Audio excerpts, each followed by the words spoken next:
everyone. Welcome to a conversation with Dr. Kumar, your go to place for international relations news and topics from India and South Korea. This is your host, Jhertau Her, and I'm here today with Dr. Rajiv Kumar. Dr. Kumar is the director of the India Korea Forum, a visiting professor at Sungkyunkwan University, and a research professor at Hanguk University of Foreign Studies in Seoul. Hello, Dr. Kumar. How are you? Yes, hello Jhertau. How are you? I'm fine. Thank you so much. Ah, yes, I am here today with you, and it's so exciting to get to talk with you and your expertise. You have so much background knowledge and work, and I'm sure listeners really do want to hear from you about what you have to talk about. Today, I really want to delve into your expertise on semiconductors and computer chips in South Korea. You actually wrote about this back in 2024 with your article in The Diplomat titled The Global Battle for Chip Talent, South Korea's Strategic Dilemma. And this article, of course, will be linked in the description below for people to listen to and to also read. And in your article, you present the global competition for semiconductor manufacturing dominance. And the current key players that you identified are China, South Korea, and Taiwan. However, you also mentioned the United States and Japan striving to make up for lost ground in the same industry that they used to hold dominance in during the 1980s. What does the current landscape for semiconductors look like for each of these countries? Could you go down and really describe the industry from each of these places, such as China, Taiwan, Japan, the United States, and then South Korea, where you're currently in right now? Yes, Jhertau, thank you for this question. That is very important. That what is current landscape of this semiconductor industry, which is really very important in today's modern AI era. We have to understand why suddenly the world has recognized the importance of semiconductor and computer chip, especially after the post-COVID era. The world has came to realize the importance of chip because during the shortage of chip during the COVID time, many factories shut down in US, in Europe, as well as India as well. So it was the first time when world came to realize the importance of this chip, that how it is important because modern economy, if you look at modern economy, everything's dependent on chip. Either we are having computer, mobile, or any modern industry, even internet. Without chip, nothing will run. So the world has come to realize the importance of this most important critical element that is the backbone of modern economy. Now, it is not about just economic realization, but also about geopolitical and geoeconomic realization. Geopolitical is also because the modern warfare will depend on who produce the modern weapon in the future. And that is also depend on who has control on advanced chip. So the modern warfare will totally depend on, as I mentioned, that who are going to produce this advanced chip. Also about the economic, geoeconomic relevance is that economic powerhouse like US, Europe, China, Japan, Korea, even India, they came to realize that as they are planning to build modern economy based on digitalization and all, and they come to realize that without chip, they cannot realize self-sufficient modern economy. So their future depends on whether they have secure supply of this chip or not. Then suddenly policymakers has come to realize that this advanced chip is controlled by only few countries. For example, where Korea and Taiwan, they produce this high end chip, like TSMC producing in Taiwan, Samsung is producing in Korea, and US is designing this chip. Like if you think about the chat GPT, so chat GPT of course is important, but chat GPT utilize chip that is produced in Taiwan. So the major power have come to realize that we need this chip for our future economic dominance.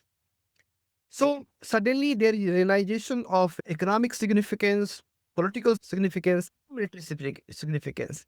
So every country nowadays, now they are rushing for at least going to produce this chip or having a secure supply of chip to maintain their military as well as economic dominance in the future. So that is why the world has realized, especially the major power has realized the importance of this chip. Yes, I think what you're talking about really highlights the current global landscape for semiconductors and chip manufacturing. Right now in the United States, even though AI and data centers is really exploding in popularity, data centers are being built everywhere within the United States, and AI is being used so predominantly within Western businesses. It's actually not able to scale as fast as people want because of the limitations of semiconductors. This is a critical industry, and the way you're highlighting it, I think, is so important. And I also think you also have very specific knowledge being a professor who's studied in South Korea and also taught in South Korea, because I think you can answer this specific question of how does the competition for Korean chip talent begin? This is something you talked about in your article.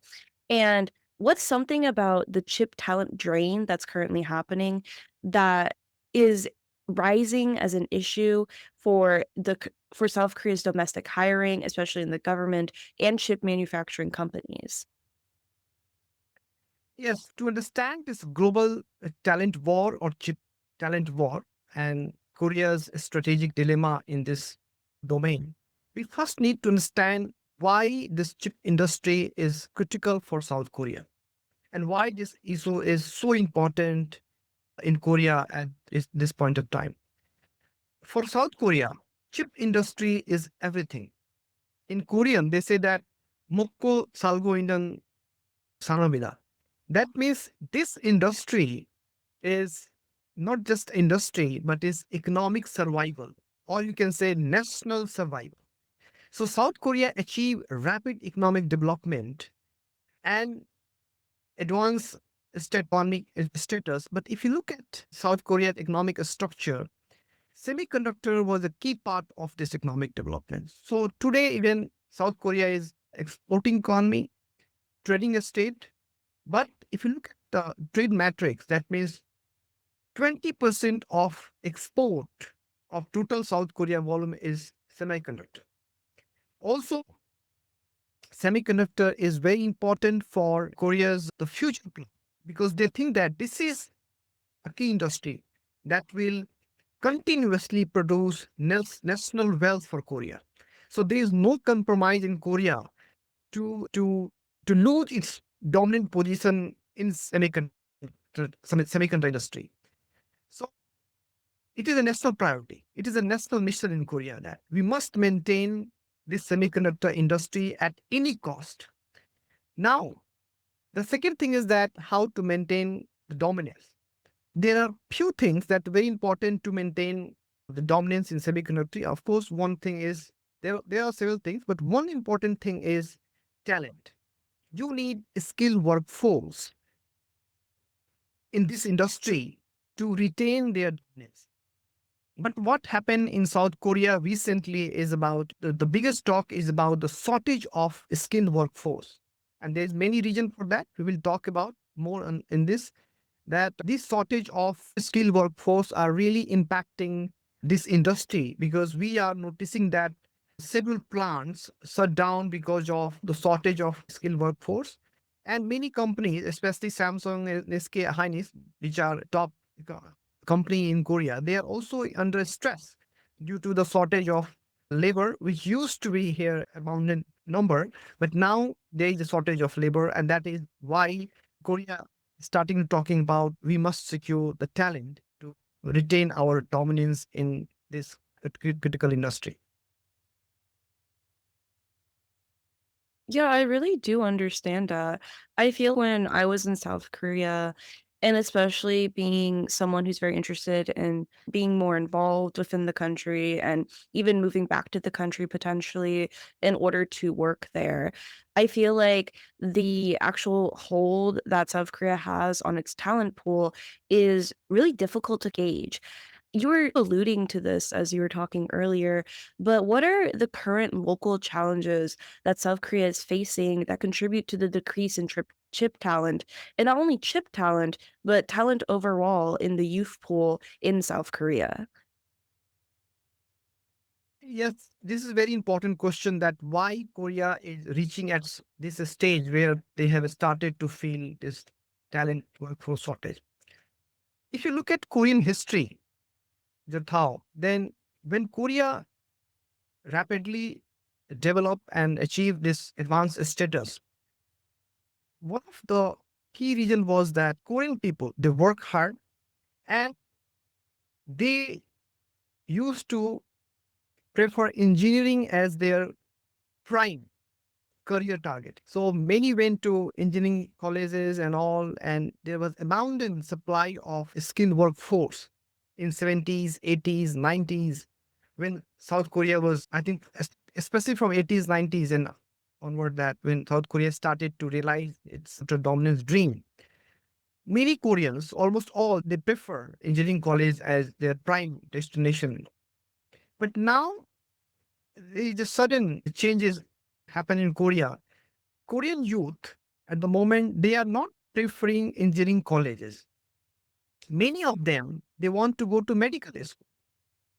So why medical school? Because there is a reason that in semiconductor industry, if you are entering in their 40s, in Korea, in Korean culture, there is a trend that they push for you for retirement.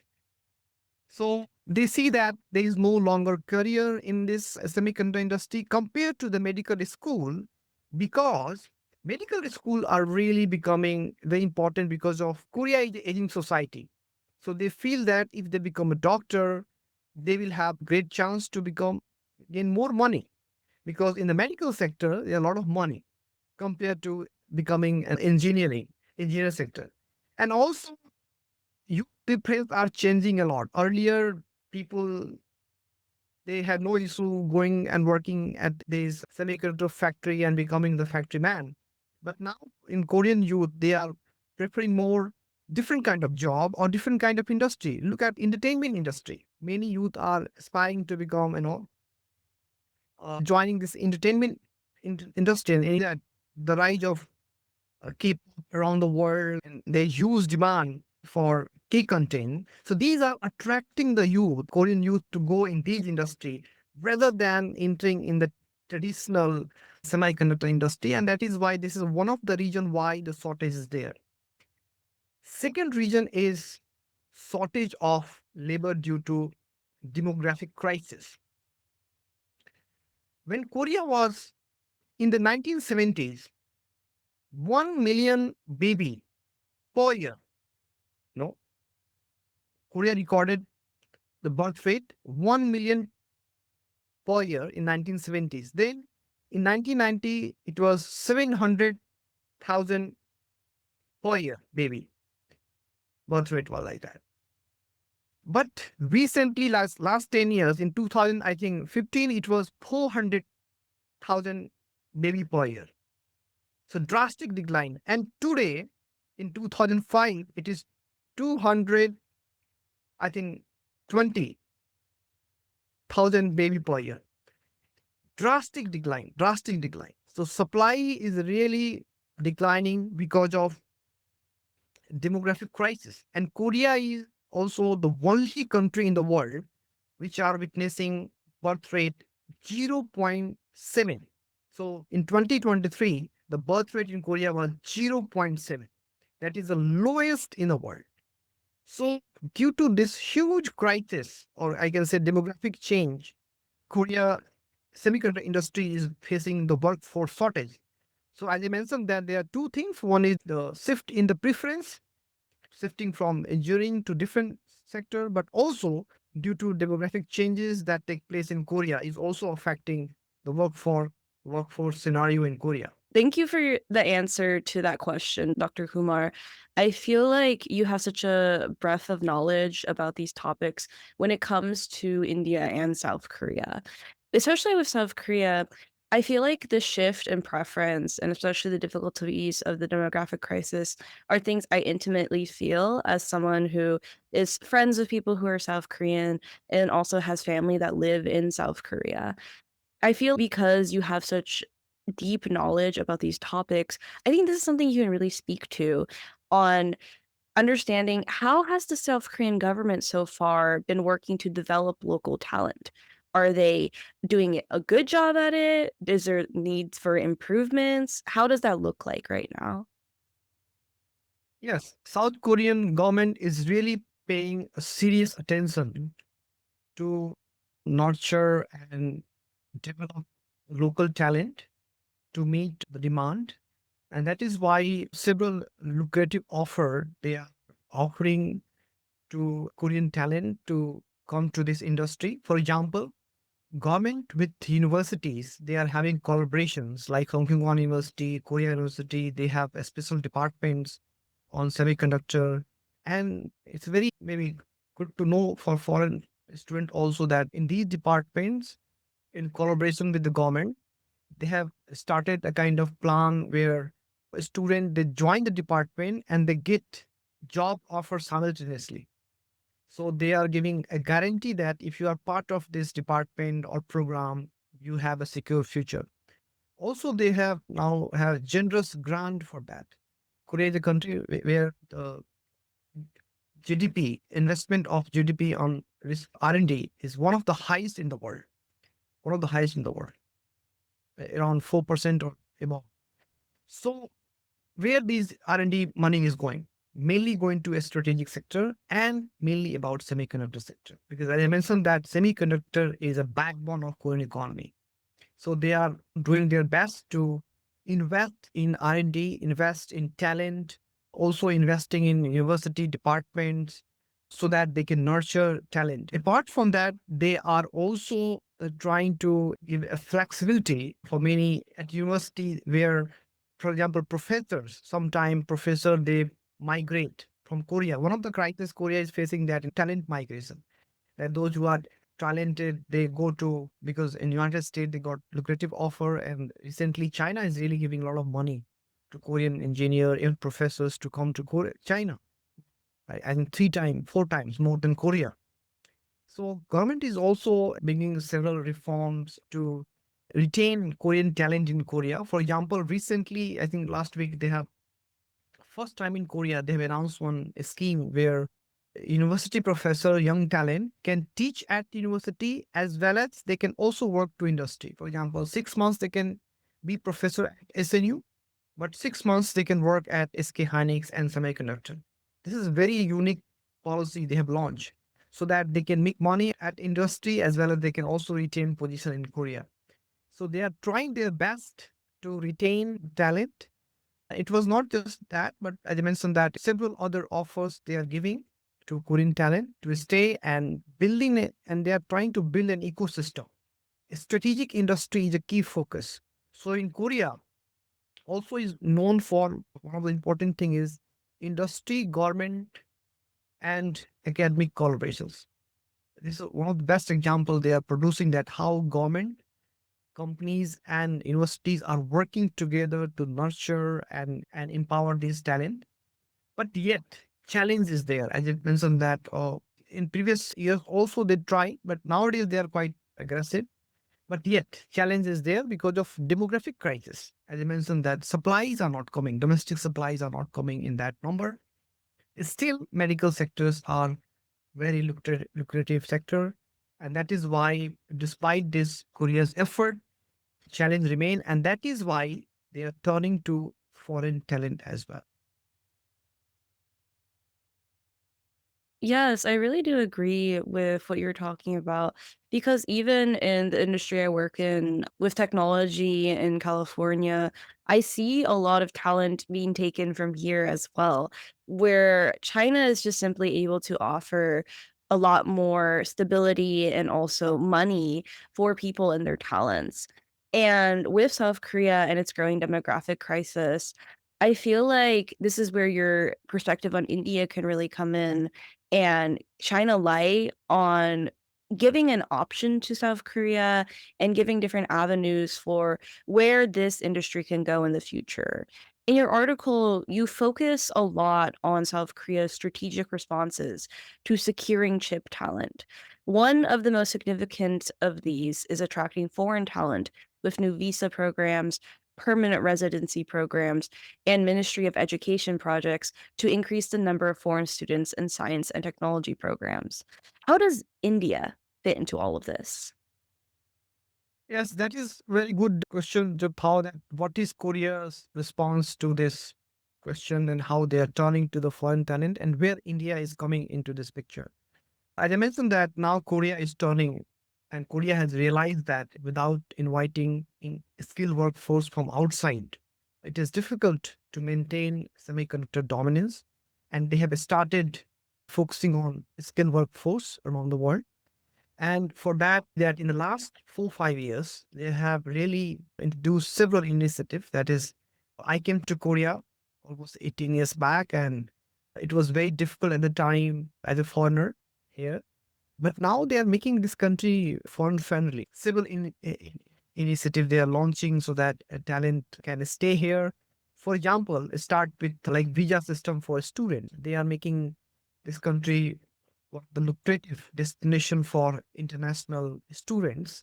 And that is why I think 2 3 years back they announced that they are going to have 300,000 students by 2025, and they realized this goal, I think, much earlier than their target because a large number of students they want to come.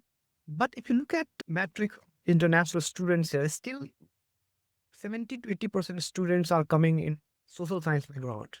And I think Korea want engineering background or science STEM background students in Korea. That is why they are also, of course, they are inviting international students in great way, but scholarships and other fellowships, they are mainly focusing on giving to students coming from engineering or science background so that they can realize their dream of, fostering this strategic industry in Korea, particularly semiconductor.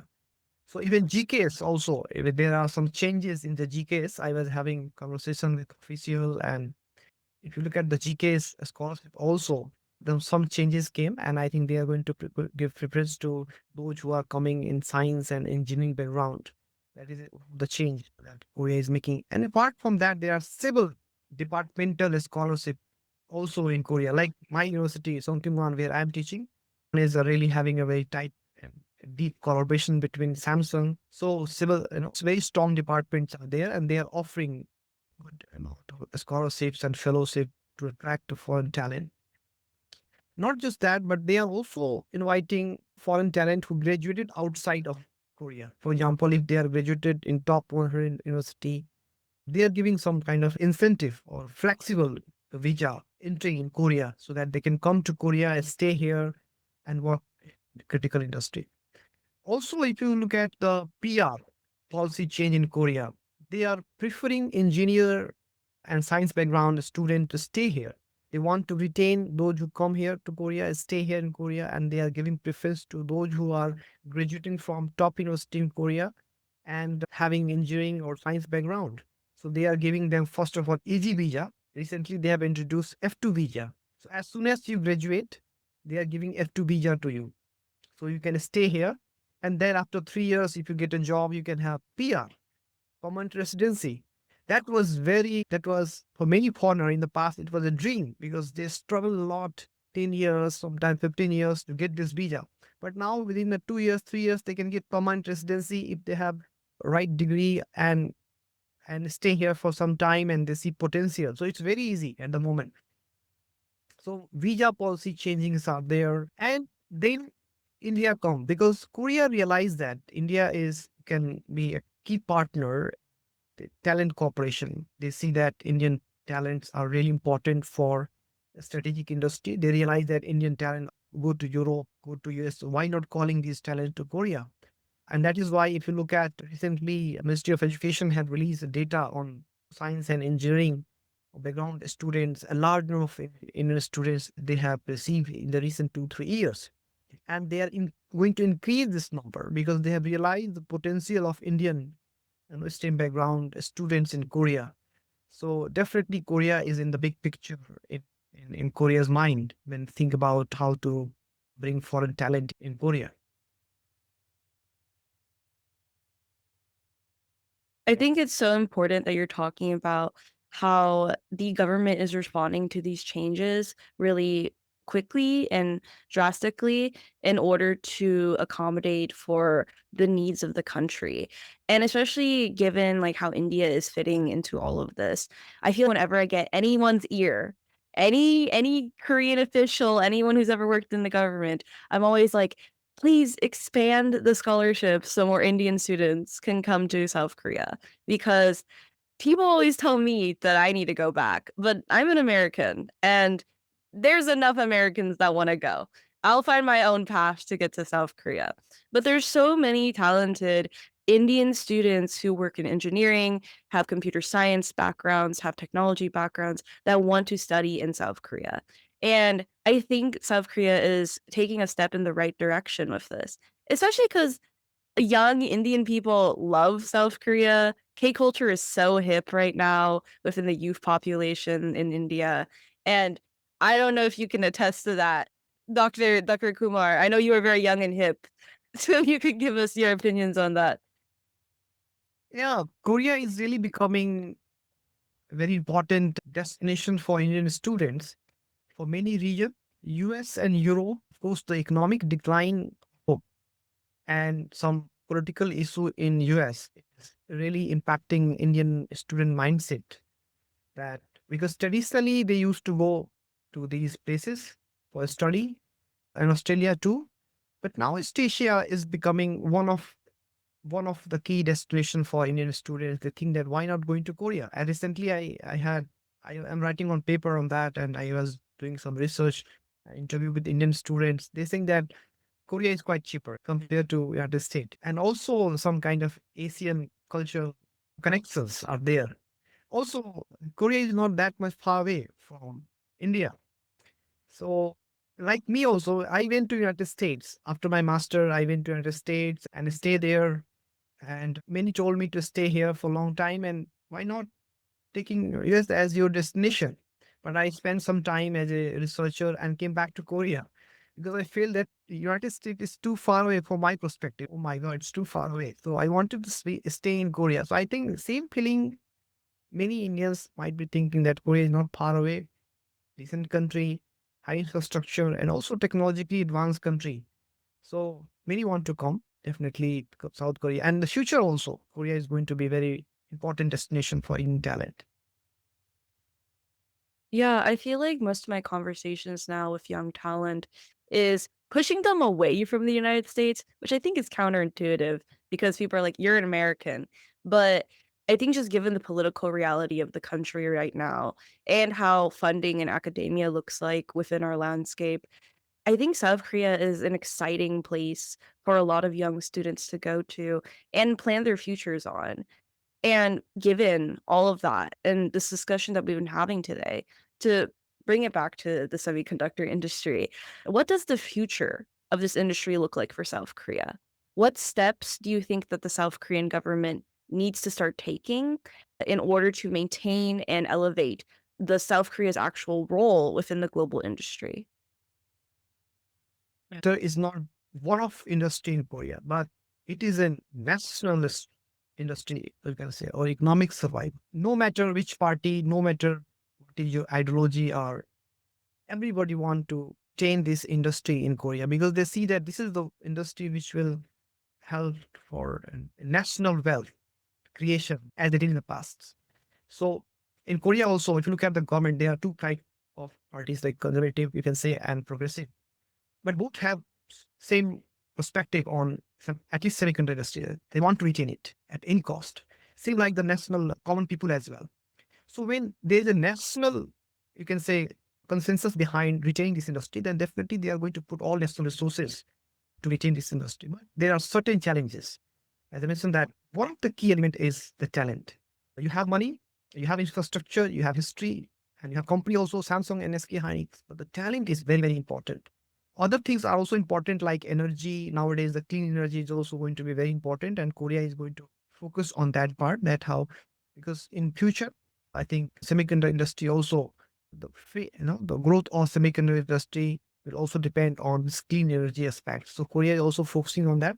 But since today's topic is talent, so I'm going to focus on that the talent is very important. A smooth supply of talent.